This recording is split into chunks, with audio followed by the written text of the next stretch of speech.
Hi everybody, my name is Siavash from PickInfinity.net. Welcome to another session of Haskell programming language. Last time we talked about list. This time we will talk about list again, and I want to teach you some useful functions for them. Let's dive in it. Okay, open your VS Code or any editor you like. Let me define something before we start. Okay, let's name first element of a list head, last character last. This part cut off the head, tail, and this part in it. Okay, let's see them in action. Load or script. Load or script. Okay. As I mentioned before, actually we don't have any variable in Haskell. Okay, variable are functions. Okay, when you define something like this, actually you define a function without any input but return a number. Okay, so you can start a variable name with capital letter, same as function. Okay, if you do, Haskell yelling at you, so don't do this.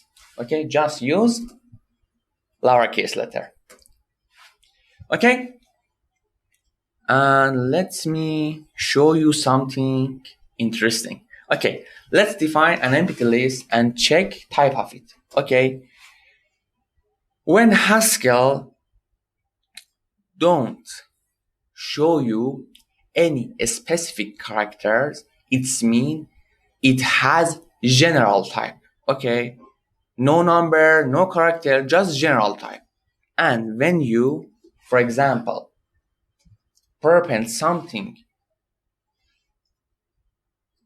to that list, the type change to list of character, as you see. So if Haskell doesn't specify any type, it's mean it have general type. Okay, and another interesting thing, if you try do something like this, for example, prepend a to x and assign the result to x again, what do you think gonna happen?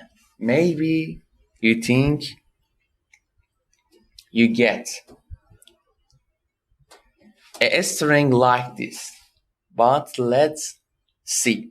Hit enter and everything goes wrong because you're just define your first recursive function. Okay, we talk about them later. They are very important, especially in Haskell, but you don't need to use them by now. Okay, if you really want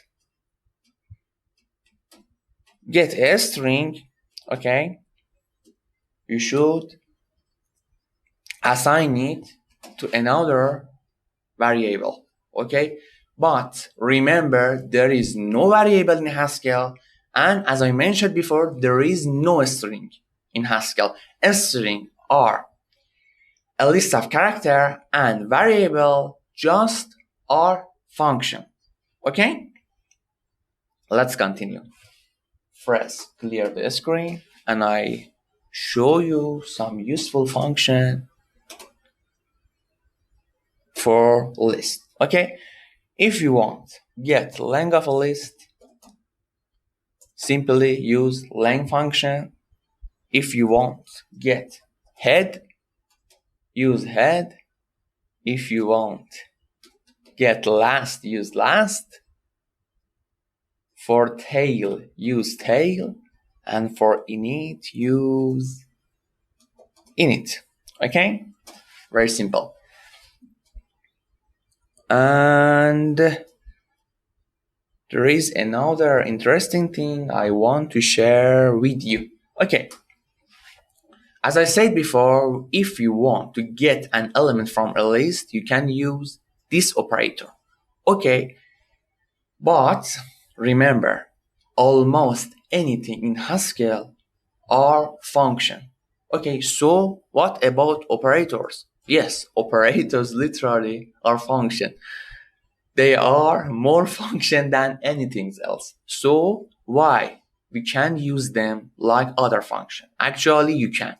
If you really want, use them like other function, just use parentheses because they are reserved character in Haskell and you should use parentheses if you really want to use them as other functions, okay? Like this, okay? So easy.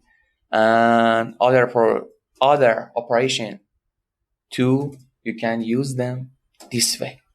So operators are functions too, okay? That's it. There is a lot of useful function and operators for list. Okay, we talk about them later. By now, just use these basic operators and function. Okay, let's finish this session. I hope you enjoy my video. Don't forget to subscribe my channel and share it with your friend. Take care of yourself until we meet again.